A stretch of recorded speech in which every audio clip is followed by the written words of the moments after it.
ladies and gentlemen, to It Came from Netflix, here on Reaction and Review. Tonight, guys, I'm taking a look at a comedy made in 2011, directed by comedian Bobcat Goldthwait. The movie is called God Bless America. A lot of people have asked me to cover this one, and I haven't had a chance to watch any trailers for it, so I have not the foggiest fucking clue what the hell this movie is going to be about.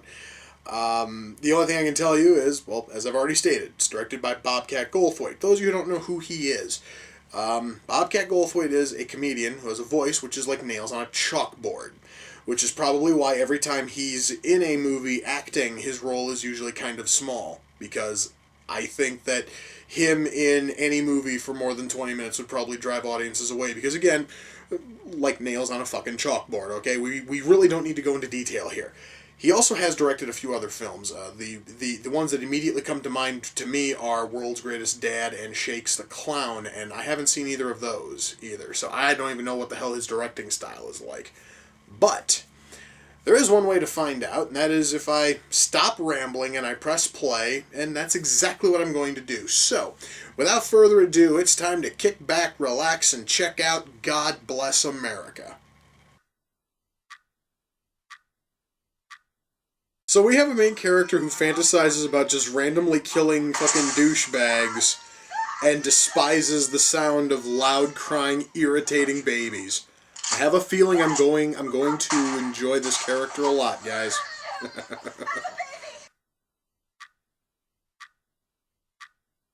Alright. I totally understand that he wants to kill his neighbors. Is there any chance that I could line up, behind him? Because, god damn it, I really want to kill his fucking neighbors too. These sorts of human scum make me fucking sick, man.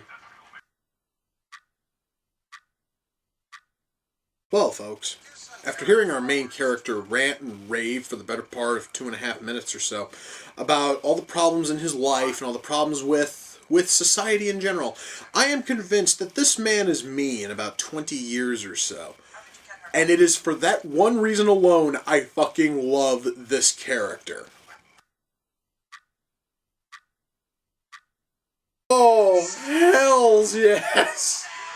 That was quite possibly the greatest death scene in any film ever. That was fucking awesome!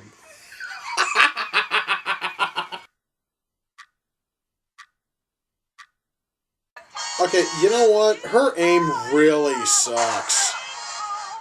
And Frank's aim is rather spot on.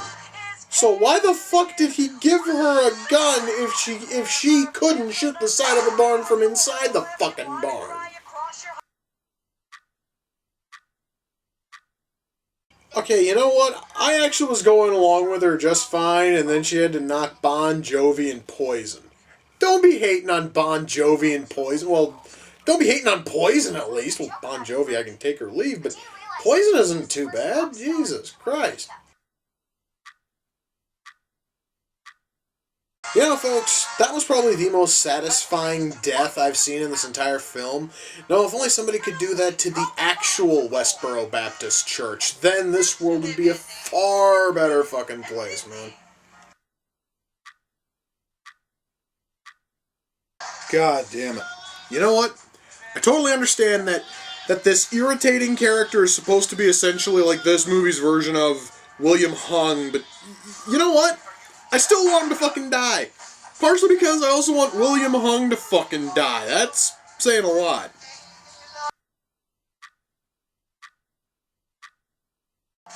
Well, guys, that ending was a little bit darker than I actually had expected. Mind you, I was definitely expecting a dark ending, just not that fucking dark. Okay, let's shut that off. Alright, so, that was God Bless America. And, I'm going to start off by saying something that's probably going to seem a little bit out of place, a little bit odd.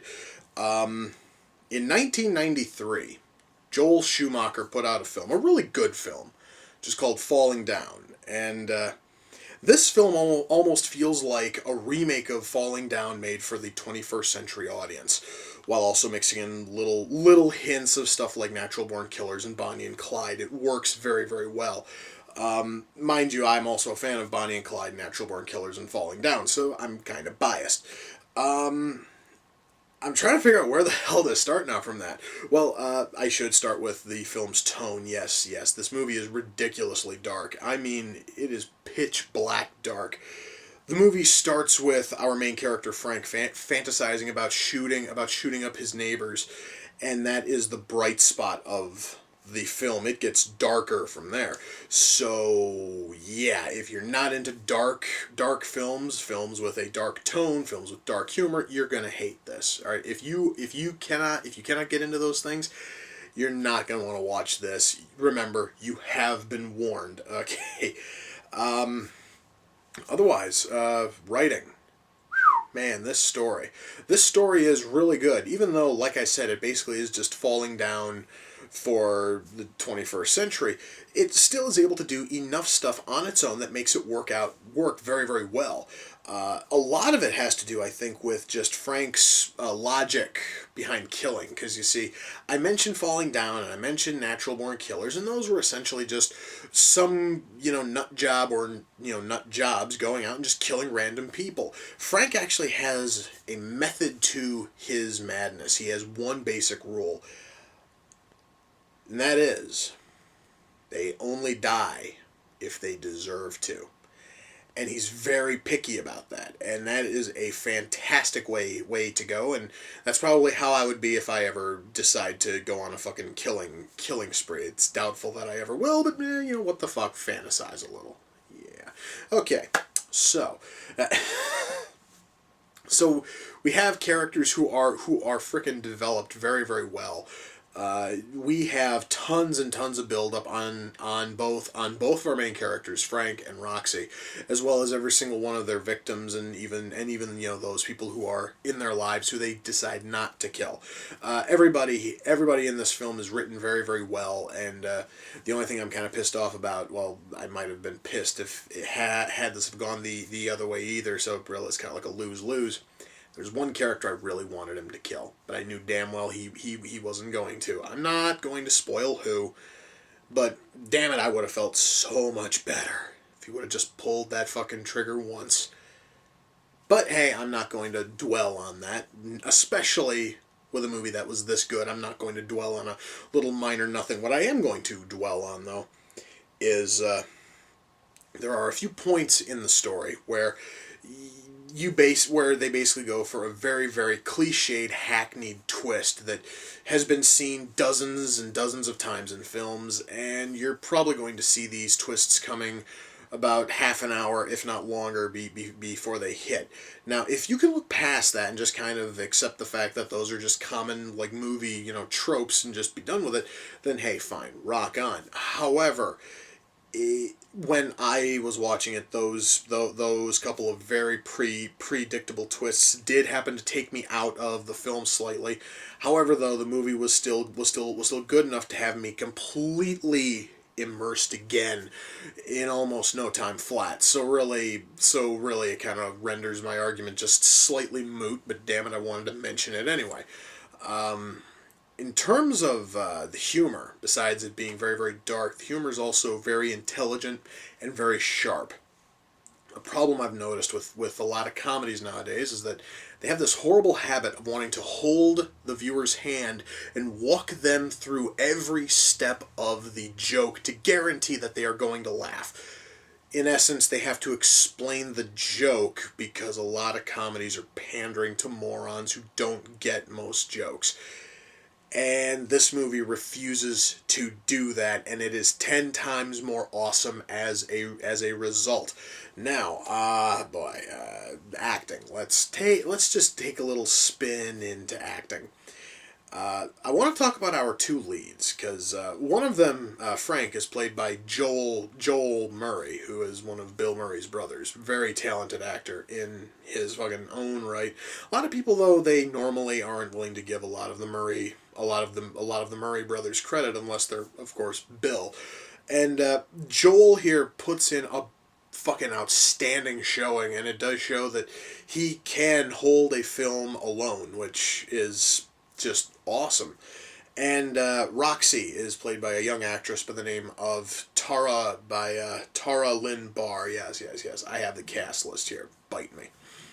And if I'm not mistaken, I was looking at her filmography earlier. This was her first. This was her first feature film, and I do hope that she gets more parts in the future. God damn it, is she ever talented? She fucking steals the show here. Her fucking performance just outshines every other person in this movie, which is saying a lot because the entire cast turns in an absolutely stellar showing, which is just amazing. Now, beyond that, though, camera work is really good, lighting is really good, the sound mix is good, the soundtrack, I do want to touch on the soundtrack for just a minute, because this movie seems to have a very, very bizarre mix in terms of the kind of music which is used, because a fair chunk of the soundtrack seems to be, besides that one really irritating song sung by their fucking like William Hung analog, is all stuff from like the 50s and early 60s, you know, really classic oldie stuff that's really good. In fact, some of it I think might even be from the 40s, but I'm not gonna, you know, fuck about with years here. So we have all of this like oldies, like popish kind of stuff, and then a couple of times we have cues which are just full on hard rock, heavy metal stuff, which sounds absolutely amazing.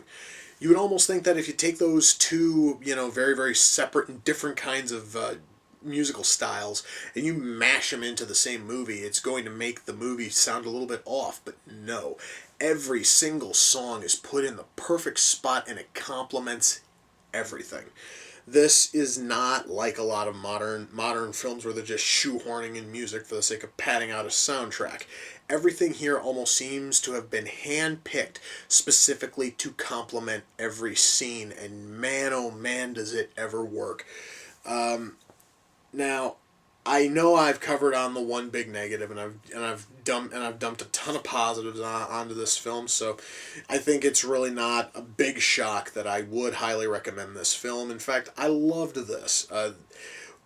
Again, though, I'm really into dark comedy, and frankly, I do happen to see Frank as me in 20 years if I ever get my hands on a handgun and I just stop giving a shit. That's kind of there's kind of I think why I like Frank so much, because he is me in about 20 years when I just say fuck it, you know. And if I have access to a handgun, or later in the film fucking AK, doesn't matter. You know, so there is that. I was able to feel a lot for our lead character, because he is a lot like me, and that's something I'm kind of shocked I really don't see too often in movies. So I would, and even without that, I would still highly recommend the movie. It was that good. And since it came from Netflix, you can find God Bless America on Netflix. You can also probably find it on Blu-ray. I know for a fact you can get it on DVD. I'm probably going to have to go on Amazon and buy this as soon as I'm done filming here. So, yeah, now I do have to warn again, if you're not into dark comedies, do not watch this. Because there are very few comedies which get darker than this thing. And I really just do not want people bitching because, oh my god, I watched the movie and its tone was just too dark for me. You have been warned, okay? So yeah, guys, by all means, I would love it if you guys would all go and watch this thing. It is that fucking good. In fact, what the hell? Even you know, if you're not into dark comedies, or if you're not totally certain about your personal position on dark humor, watch this, because it might actually give you a slightly new perspective, or not. I don't know. You guys really just have to watch this thing and make your own judgment call on it. So guys, with that, we come to the close of another reaction and review. Until next time, take care, and I will see you all in the near future. Peace.